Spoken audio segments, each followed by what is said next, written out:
السلام علیکم 8th class. آج ہم آپ کی اردو کی کتاب کا سبق نمبر 6 پڑھیں گے، جس کا نام ہے ہمدردی۔ ہمدردی ڈپٹی نذیر احمد کی تحریر ہے، اور ڈپٹی نذیر احمد ایک بہت بڑے ناول نگار ہیں اور اردو کے مشہور مصنف ہیں۔ تو اس میں آپ تھوڑی کلاسک اردو، مطلب تھوڑی سلیس اردو پڑھیں گے، جو اردو اب ہمارے عام طور پر استعمال نہیں ہوتی ہے۔ اس میں بہت سے الفاظ ایسے ہیں کہ جو آپ کو نئے محسوس ہوں گے۔ چلیے ہم اس کی بلند خوانی شروع کرتے ہیں۔ ایک مرتبہ عید کو ایک بھاری ٹوپی کا مطلب ہے بہت کام والی، قیمتی۔ ایک اس زمانے میں ٹوپی جو ہے وہ لباس کا حصہ تھی، اور ننگے سر پھرنا اور ٹوپی سر پہ نہ پہننا بہت برا سمجھا جاتا تھا۔ تو اس لڑکے کی کہانی بیان ہو رہی ہے کہ وہ کہتا ہے کہ عید کو ایک بھاری ٹوپی مجھ کو اماں جان نے بنا دی تھی۔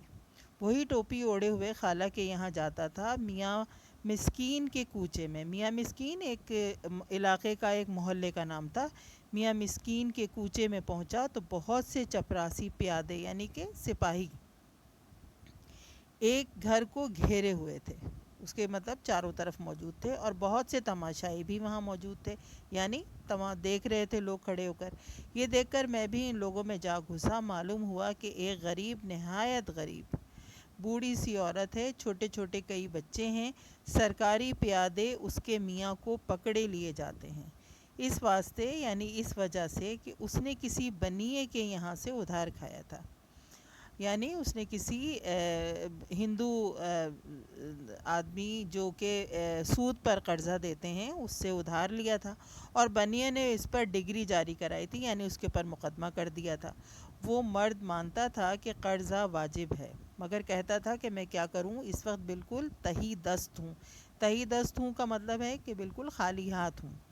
ہر چند اس بیچارے نے بنیے کی اور سرکاری پیادوں کی بتیری ہی خوشامد کی، مگر بنیا مانتا نہ تھا اور نہ پیادے باز آتے تھے، اور پکڑے لیے جاتے تھے۔ لوگ جو وہاں کھڑے تھے انہوں نے بھی کہا کہ لالا، جہاں تم نے اتنے دنوں صبر کیا، 10 یا 5 روز اور صبر کر جاؤ۔ بنیا بولا، اچھی کہی میاں جی، اچھی کہی۔ برسوں کا نانوا اور روز کی ٹال مٹول، یعنی یعنی آپ مستقل ادھار رہتے ہیں اپنے نانا جی کا گھر سمجھ کر، اور روز کی ٹال مٹول یعنی روزانہ کی ٹال مٹول کہ آج دیں گے پیسے یا کل دیں گے۔ ابھی خان صاحب کی عزت اتروائے لیتا ہوں۔ اصل میں وہ لوگ زے اور خے جو ہے نہیں بول پاتے، اس لیے خے کی جگہ کھے، یعنی خان صاحب کی عزت اتروائے لیتا ہوں، یعنی کہ ابھی میں ان کی اچھی طرح بے عزتی کرواتا ہوں۔ وہ شخص جس پر ڈگری جاری ہوئی تھی، یعنی جس پر مقدمہ کیا گیا تھا، غریب تو تھا لیکن غیرت مند بھی تھا۔ بنیے نے جو عزت اتروانے کا نام لیا، سرخ ہو گیا، یعنی کہ اسے غصہ آ گیا، اور گھر میں گھس کر تلوار میان سے نکالنا چاہتا تھا، یعنی چاہتا تھا کہ میں تلوار نکالوں اور بنیے کا سر الگ کر دے اور اس کو مار ڈالے اس آدمی کو۔ تو اس کی بیوی اس کے پیروں سے لپٹ گئی اور رو کے کہنے لگی، خدا کے لیے کیا غضب کرتے ہو، یہی تمہارا غصہ ہے تو پہلے مجھ پر اور بچوں پر ہاتھ صاف کرو، یعنی کہ پہلے تم مجھے اور بچوں کو مار دو، کیونکہ تمہارے بعد ہمارا تو کوئی بھی کہیں بھی ٹھکانہ نہیں۔ ماں کو روتا دیکھ کر بچے اس طرح دھاڑے مار مار کر روئے کہ میرا دل دہل گیا۔ دوڑ کر سب کے سب باپ کو لپٹ گئے۔ ان کی یہ حالت دیکھ کر خان صاحب بھی ٹھنڈے ہوئے اور تلوار کو میان میں ڈال کر کھونٹی سے لٹکا دیا، اور بی بی سے کہا، اچھا تو نیک بخت، پھر مجھ کو اس بے عزتی سے بچنے کی کوئی تدبیر بتا۔ بیوی نے کہا، بلا سے جو چیز گھر میں ہے اس کو دے کر کسی طرح اپنا پنڈ چھڑاؤ، یعنی اپنی جان چھڑاؤ۔ تم کسی طرح رہ جاؤ تو پھر جیسی ہوگی دیکھی جائے گی۔ توا، چکی، پانی پینے کا کٹورا، نہیں معلوم کن کن وقتوں کی ہلکی ہلکی بے قلے، یعنی ایسی جن کے اوپر سے ان کا رنگ بھی اتر چکا تھا، 2 پتیلیاں، بس یہی کل اس گھر کی کل کائنات تھی۔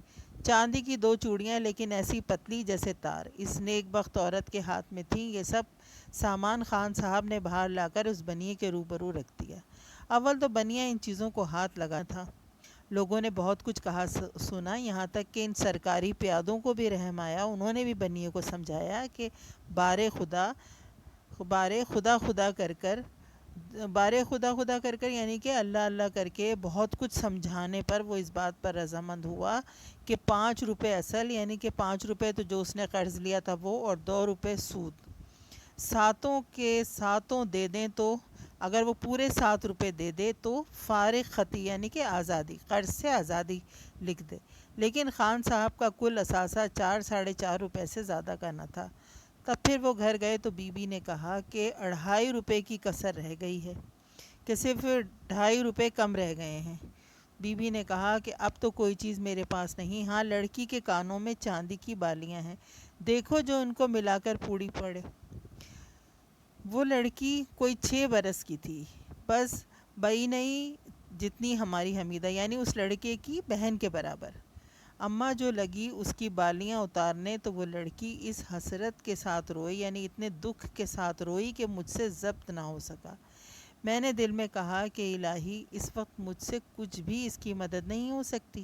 فوراً خیال آیا کہ 1 روپیہ اور کوئی 2 آنے کے پیسے تو نقد میرے پاس ہیں، دیکھو ٹوپی بک جائے تو خان صاحب کا سارا قرضہ چک جائے، یعنی کہ خان صاحب کا سارا قرضہ ادا ہو جائے۔